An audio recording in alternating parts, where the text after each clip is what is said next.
Good morning from Australia. It's Saturday the 16th of May and I'm Nola. This week it's been interesting to listen to a lot of the dialogue, particularly what's coming from groups in society who are pushing back against the economic downturn that we've experienced with COVID-19 and the restriction on their lives. And it's really interesting when I think about the marketing campaigns of years ago where advertising companies would allow products to be promoted to the buyer with the "it's all about you" focus.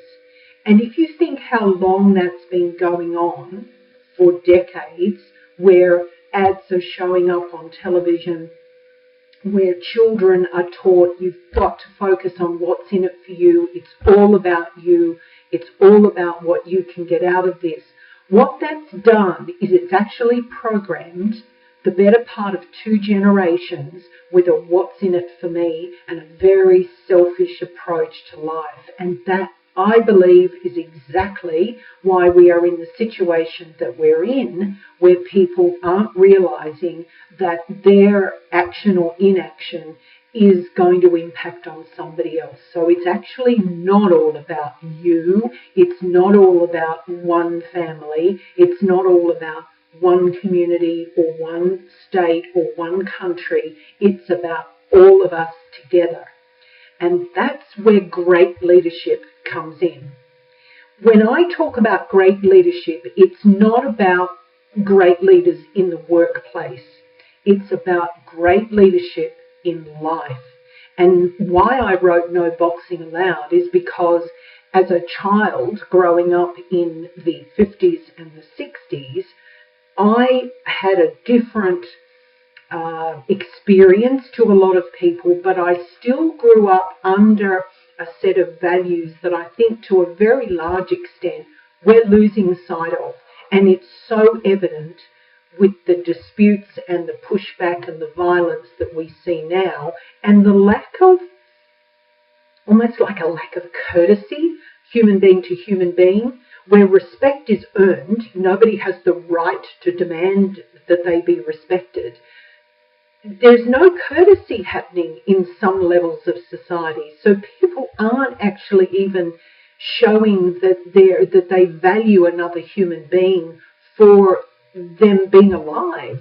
And that's a really concerning aspect of all of this. And a lot of what happens to us in cycles of life, everything that's negative will eventually come to the surface.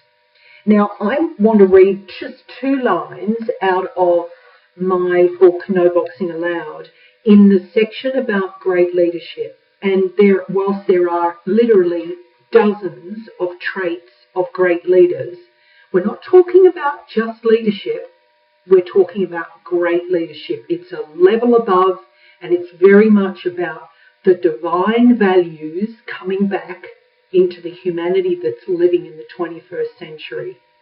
I'll just read you a couple of these points. Great leaders stay focused on long-term outcomes for the good of all humans. They never seek an outcome for themselves alone. They don't have an "it's all about me" attitude or push a purely personal agenda.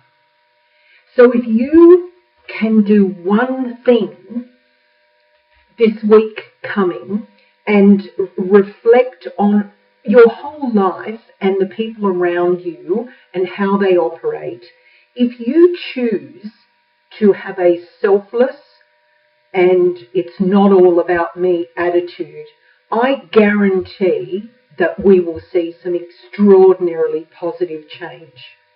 I'll leave that with you. I'll be back with you again tomorrow. Please like and subscribe, leave comments. I look forward to hearing from you. Thanks again. Have a great weekend.